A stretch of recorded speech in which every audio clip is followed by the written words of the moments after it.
Hey, what's going on, everyone? Justin here, and in this video I just want to go over my favorite Greek history reads of the first half or so of 2020 so far. I've been really enjoying kind of doing these wrap-ups of sort of like my favorite books of different like little subgenres and stuff, and doing kind of like just like a close look at like specific topics and eras and stuff.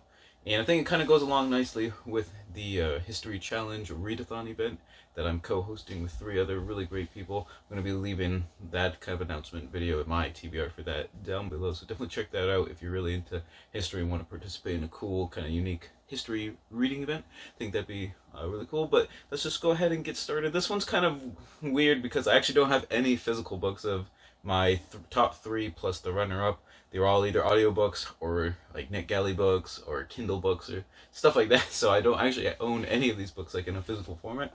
But let's just go ahead and get started with the honorable mention, and this is going to be Legion versus Phalanx by Mike Cole. And I probably wouldn't pick this book up if I had known about his I guess sexual harassment antics and stuff beforehand, but be as it may, I didn't find that out till afterwards.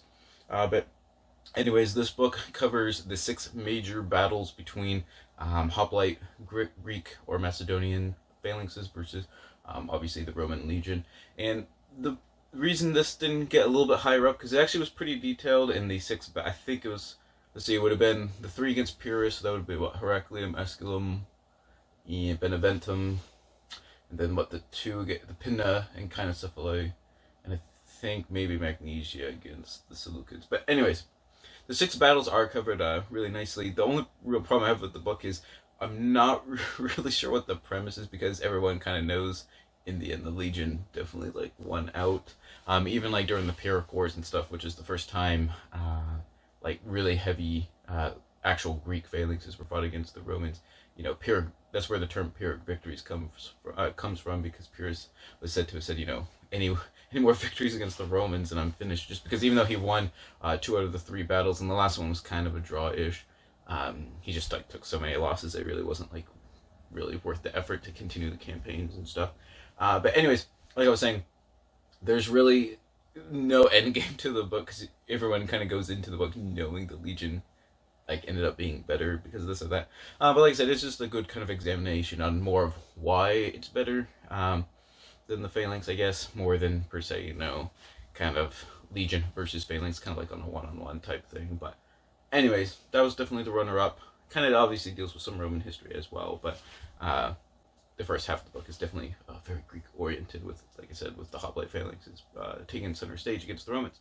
Alright, so next up is an audiobook I listened to, and I just picked it up because it sounded really interesting, and it's The Grand Strategy of Classical Sparta, and I think the subtitle is The Persian Challenge. I think this is actually part of like a set or a trilogy kind of dealing with Sparta in particular, which is kind of a little bit refreshing, as you'll see later, just because Athens usually takes center stage with most anything ancient Greek. Though, as a caveat, I'm not really a big fan of either Sparta or Athens. To be honest, I pretty much like all the other poleis a lot better, but it's kind of refreshing to see Sparta actually like kind of take the center stage for once. Though I say that in this book, obviously with the Grand Strategy Classical Sparta, the majority of the book is still kind of more or less just kind of feels like a history of the Persian Wars, the Greeks against the Persians and the Greco-Persian Wars, maybe with a slight more focus, obviously, on classical Sparta than on Athens. But I will say there's a big first section in the book that does really well kind of explaining the whole kind of government and apparatus of Spartan society, dealing with, the ephors, the Gerousia, which is kind of like the governing body of the Spartiates, the dual monarchy, how that kind of functioned and stuff. As well as the Goji and everything like that. So I think it did a good job kind of doing like kind of a good cultural sort of overview on how Sparta itself functioned, which is pretty neat. And like I said, there is a Spartan focus during the Persian Wars, but obviously once the thick of things start happening, you obviously have to deal with kind of the Greek alliance as a whole and stuff. Though I do like how he does give like credit where credit is due, for example with like Themistocles and stuff, and also kind of like where Sparta does have some kind of like really bad, kind of quirky, weird stuff kind of going on. For example, with Pausanias, if you know about the regency of Pausanias, especially after the Persian Wars, kind of like all that entails. But like I said, anyways, it's kind of cool just seeing the Greco-Persian Wars from kind of the Spartan perspective rather than just the purely Athenian perspective. So that was actually pretty nice. And like I said, I think this is part of a series. I think there's another one already out. I don't know. Actually, this might actually be the second book in the series. I'm not 100% sure, but probably should have checked that before doing the video. But it's good enough where I'll be definitely checking out the other ones in the series.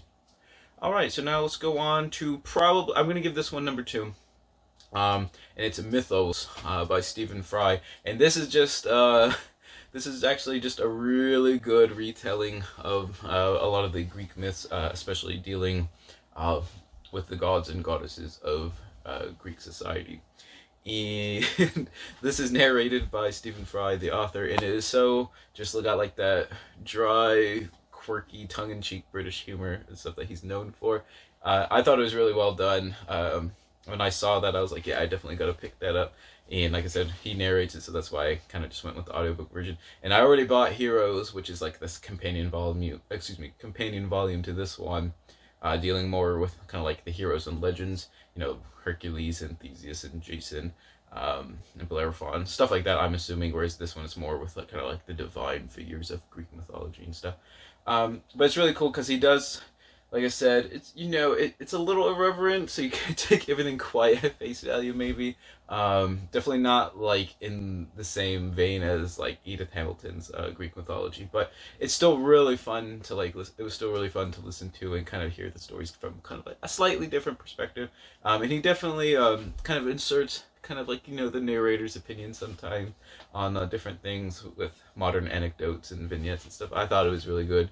I definitely encourage anyone who's like interested in mythology, especially Greek mythology, but mythology in general, definitely go check that out. Especially like, for example, if you are a fan of like Neil Gaiman's Norse mythology, it's definitely kind of more in that sort of way of telling stories, I guess, than, like I said, Edith Hamilton's, but still really fun. Definitely go check it out if you want some humorous mythology in your life. All right, and then that leaves number 1, and I'm going to give this one to Anthony Everett's The Rise of Athens. I can't remember the subtitle, something like the beginnings or the history of the world's greatest state or something. I can't remember exactly. Or civilization.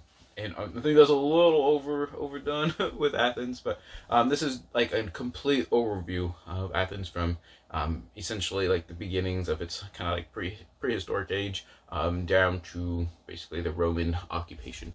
Obviously, there's still going to be a heavy emphasis, like I said, on the Persian War and especially with Athens on the Peloponnesian War. I think that's a little bit unavoidable just because there's so much textual and resource and archaeological evidence for these things that obviously is just kind of like the main focus of any sort of history on the classical age of any of these like Greek city-states, especially like Athens.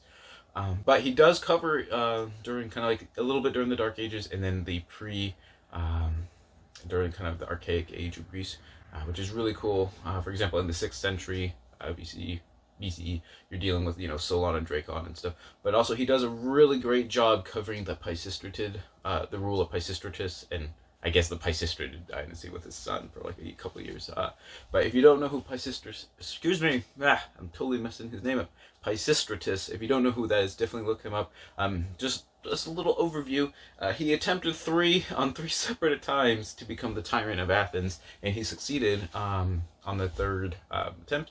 And you got to remember with tyrannies in the Greek term of tyranny, like in the classical age, doesn't necessarily mean like have a negative connotation. It just means like it was vaguely like illegal for them to like take power or whatever. But for example, with Pisistratus is a great example. Once he was basically the ruler and tyrant of Athens, it was a very magnanimous, benevolent like sole rule. So Athens was actually able to kind of get past a lot of its problems, like with so much was going on with Athens before. Like if you know about like Solon and Dracon and stuff, like they were selling each other into slavery and stuff. Like debt was just like out of control. There was 3 warring factions, literally like trying to have like a civil war just like all the time.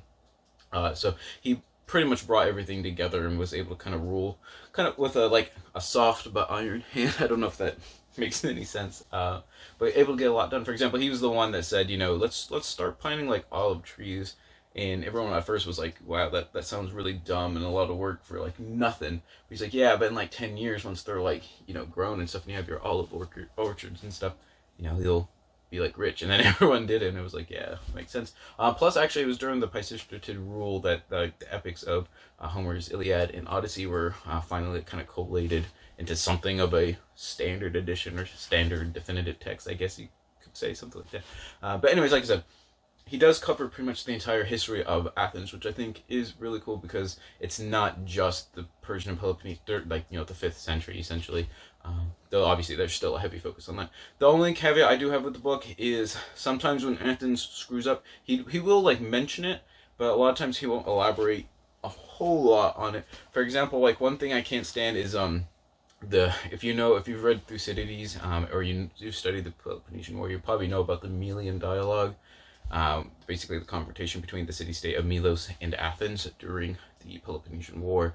And essentially, if you don't know, if you read Thucydides, what basically happened is Milos was somewhat of a neutral state. They probably were Doric-leaning, which would mean they were kind of, vaguely favoring Sparta, though they were technically like neutral. They really weren't doing anything. And it's a small little island, so definitely not like a power of really much of any kind. Athens shows up and basically says, okay, you need to like join our empire essentially, or we're gonna fight you. And the Melians were like, yeah, that doesn't make, we can't just like leave us alone, that's not very fair. And the Athenians basically go, life isn't fair. And he goes, and then the Melians are like, well, that's kind of sucks. And then the Athenians basically just go on this like giant speech of might is right, and people weaker than them basically shouldn't have rights and this and that. And then obviously the Melians kind of like stand up to them, but then Athens just like sacks the cities, kills like all the men, and enslaves all the women and kids and stuff. So yeah, Athens basically just like completely like annihilates the city state just for the kind of sake of it, because they were stronger than them and whatever. And this is mentioned, the whole Melian episode is kind of mentioned, but it's not really like elaborated on and stuff. So like I said, some of the negative stuff, if you've read things from other parts, you might pick up on a little bit of that. Like I said, it is mentioned, just like I said, obviously he's kind of glorifying Athens. Well, I say a little bit, that's vaguely the point of the book, I guess. Though it's not just like a completely like sycophant type book or anything like that. But just like trying to let people kind of know. It's still a really good book, and I think I gave it 4.5 or 5 stars anyways, because it's very readable. Anthony Everett's been very hit or miss for me, and I think that's partly why I really enjoyed the book so much, because it was really good. I think I read, let's see, Cicero was pretty good. I really enjoyed Cicero. Hadrian was kind of like meh. The biography of Hadrian was kind of like in the middle of the road. I didn't like his book, like The Death of Alexander the Great, which I think I read in January. Or something, maybe not January, I don't know. It was kind of, it really wasn't my favorite, to be honest. But this one was definitely the best, I think, of the 4 books, or at least tied with Cicero. Anyways, at like I said, 4.5 stars. But I really enjoyed it. I learned a couple new things, definitely reading it, and that's always a good thing, considering I don't know how many books like where Athens is like the focus that I read. So it's always good to kind of just like find a new book that teaches you a little bit, something new, something you already know. So there you have it. Those are my favorite Greek focused history books I've read so far in 2020. Let me know if you have any Greek history recommendations. Leave some comments down below. Definitely go check those out for sure. Don't forget to check out my Instagram and Etsy shop and Twitter and the website and any other plugs I can think of, like comment, subscribe, all that cool stuff. Thank you so much for watching, and whether you're reading Greek history or not, always remember, read victoriously.